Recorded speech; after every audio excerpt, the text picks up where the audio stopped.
Seigneur soit avec vous. Et avec votre esprit. Évangile de Jésus-Christ selon Saint Luc. Gloire à toi, Seigneur.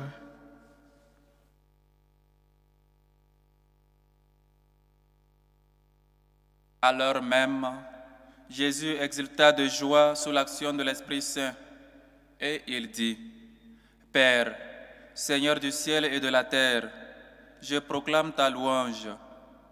Ce que tu as caché aux sages et aux savants, tu l'as révélé aux tout-petits.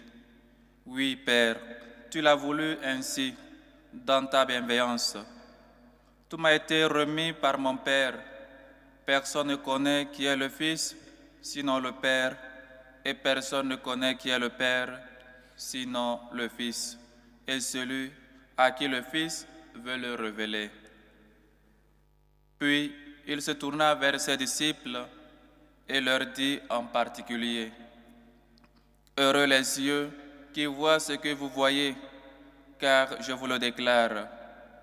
Beaucoup de prophètes et de rois ont voulu voir ce que vous voyez, mais ne l'ont pas vu, entendre ce que vous entendez et ne l'ont pas entendu. »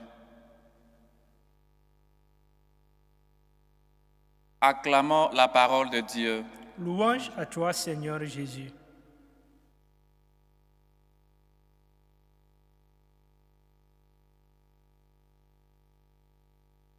Chers frères et sœurs, aujourd'hui, bien qu'hier, Jésus même a dit au centurion, « Je vais aussi moi-même lui guérir. » Le centurion a fait une demande et le centurion ne s'attendait pas à ce que le Seigneur puisse se déplacer, puisse dire « Je vais moi-même lui guérir. » Et voilà ce que Dieu vient faire de nous, ce que Dieu vient faire dans nos vies.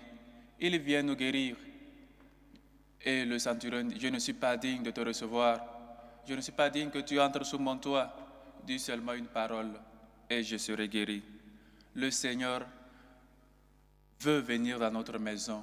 Le Seigneur veut entrer sous nos toits. Et aujourd'hui, l'Évangile commence en nous disant qu'il était en joie sous l'action de l'Esprit Saint. La joie qui émane de sa relation intime avec son Père. Jésus était en joie. Difficilement, les évangiles nous racontent la joie de Jésus. Souvent, il nous parle de sa tristesse, où il est en train de guérir les malades, où il a de la compassion pour les uns et les autres, quand il est en train d'opérer un miracle. Mais aujourd'hui, on nous dit qu'il était en joie. Le motif, c'est que Dieu révèle sa sagesse aux tout petits. Dieu se révèle aux tout petits. Dieu se révèle aux humbles, non pas aux sages, non pas aux intelligents de ce monde. Mais Dieu a voulu se révéler aux tout petits. Et lui-même l'a dit. Laissez les petits enfants venir à moi. Ceux qui sont comme eux méritent le royaume des cieux. Et donc, il ne met pas seulement devant nous l'exemple des enfants, l'exemple de ces humbles créatures, mais aussi l'humilité que ces enfants-là ont. Avoir l'humilité, cette vertu qui nous coûte tant, parce qu'on veut toujours s'enorgueillir, on veut toujours qu'on sache que c'est nous, on veut toujours qu'on sache que voilà moi qui passe, voilà moi je suis. On est autosuffisant nous-mêmes. On veut, où on est, on veut nous faire sentir. On veut qu'on sache que voilà moi je passe, voilà je suis ici. Même dans nos maisons, dans nos relations familiales. Et voilà ce qui se passe. On veut qu'on sache que c'est moi qui gouverne dans la maison. Si je dis oui, personne ne doit dire non. Dans les travaux, dans nos relations professionnelles, on veut toujours figurer partout qu'on est le patron, qu'on est le chef. Tu n'as pas besoin de ça. Les ouvriers savent que c'est toi le chef. Mais ils sauront plus que c'est toi le chef si tu étais un peu humble. Si tu le sais, non pas que toi-même tu le dises de toi-même, mais que les autres le disent.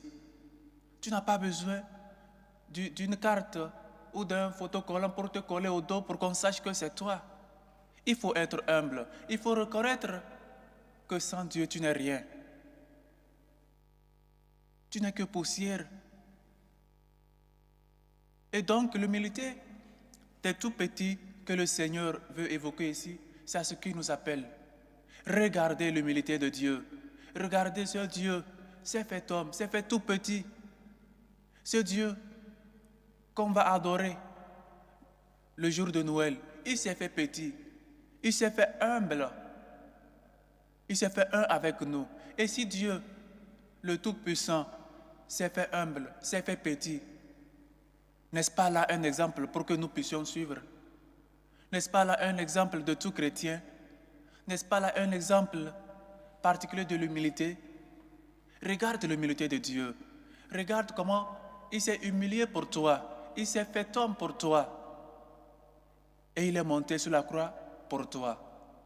Pourquoi donc l'orgueil? Qu'est-ce que tu as et le Seigneur ne t'a pas donné? Et s'il t'a donné, pourquoi l'orgueil? Il y a pas mal de choses. Quand nous les avons, c'est comme on est saoulé. Et donc nous ne voulons pas voir la main de Dieu dedans. Nous ne voulons pas voir que c'est Dieu qui a permis que nous ayons ces choses. Et donc c'est là-bas nous nourrissons l'orgueil. Nous nourrissons que c'est par notre propre mérite. Et donc nous sommes incapables de voir la main de Dieu dans ce que nous avons. Nous pensons que nous l'avons par nos mérites, parce que nous le méritons, parce que voilà, je l'ai mérité, voilà, c'est moi. L'humilité de Dieu, l'humilité des tout petits, renaître de nouveau, être comme un enfant pour mériter le royaume des cieux. Seulement les humbles, seulement l'humilité peut nous faire être en joie. La vraie joie vient de l'humilité. Parce que les humbles ne regardent pas ce qu'on dit d'eux. Ils sont heureux parce qu'ils sont vus par le Seigneur. Si un humble invoque le Seigneur, même de loin, le Seigneur écoute. Pourquoi l'orgueil? Pourquoi nous nous remplissons de l'ego? Qu'on sache que c'est nous. Qu'on se tape la poitrine pour dire c'est moi. Qu'on se dise, voilà, si ça a été fait, si cela a été possible, c'est parce que moi j'ai, c'est parce que je suis dedans, c'est parce que je suis quoi. Si nous prenons le temps de nous calmer un peu, de revenir à nous-mêmes, nous saurions que nous ne sommes rien. Nous saurions que l'orgueil nous éloigne non seulement de Dieu, mais aussi des gens qui nous entourent, des gens qui étaient nos amis. Parce que c'est difficile d'avoir un ami orgueilleux. C'est difficile d'avoir un ami qui ne sait pas reconnaître ses fautes, qui veut toujours qu'on sache que c'est lui, qui veut toujours imposer, qui veut toujours dire que c'est moi. Et si moi je dis oui, personne ne dit non. C'est difficile que cette personne-là puisse céder, puisse écouter les opinions des uns et des autres. Regardez l'humilité de Dieu. Et donc c'est aussi ces petits enfants-là qui sont capables d'accepter Dieu, parce que Dieu est humble. Un orgueilleux ne peut pas recevoir Dieu. Chers frères et sœurs, les humbles, les tout petits, comprennent qu'un rameau sortira de la source de Jessé, le père de David. Comme nous l'avons lu dans la première lecture, si tu n'es pas humble, c'est difficile de comprendre le mystère de l'incarnation, qu'un Dieu, qu'un Tout-Puissant se fait petit.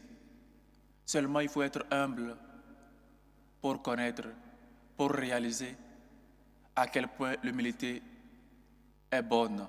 L'humilité est source de joie. C'est seulement l'humilité.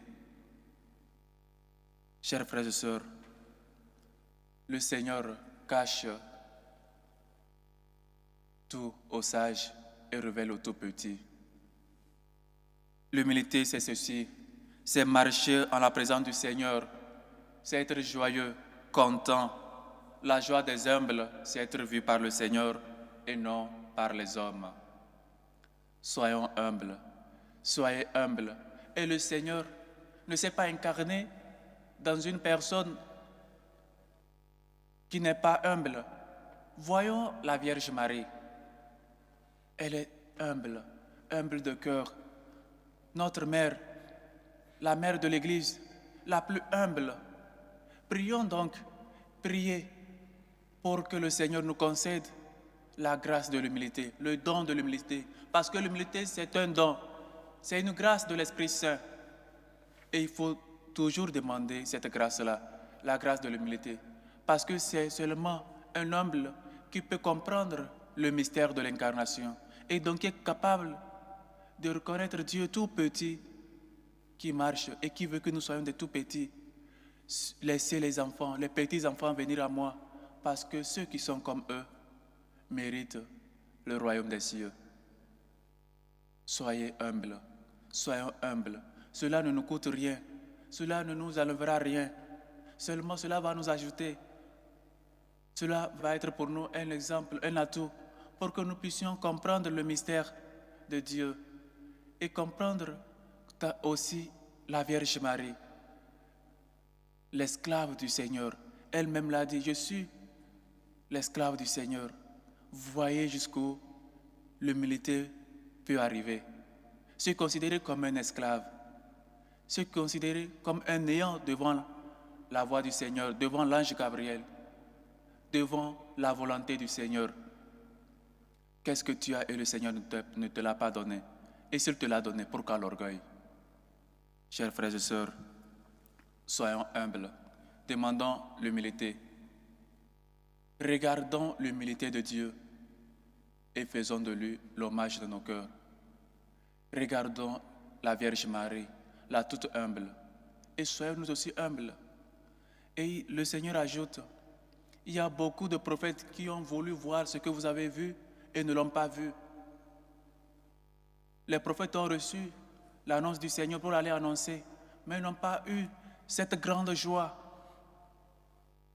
de contempler le Seigneur, de voir la naissance de tout petit du Seigneur, de vivre au temps de Jésus, de connaître Jésus, de connaître son Père, parce que Dieu, le Fils, nous l'a révélé.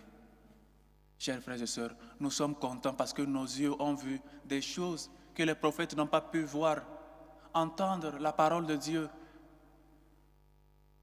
écouter pas mal de choses de la bouche du Seigneur Jésus-Christ que les prophètes n'ont pas pu écouter. Soyons donc dans l'allégresse, soyons donc dans la joie et soyons toujours humbles.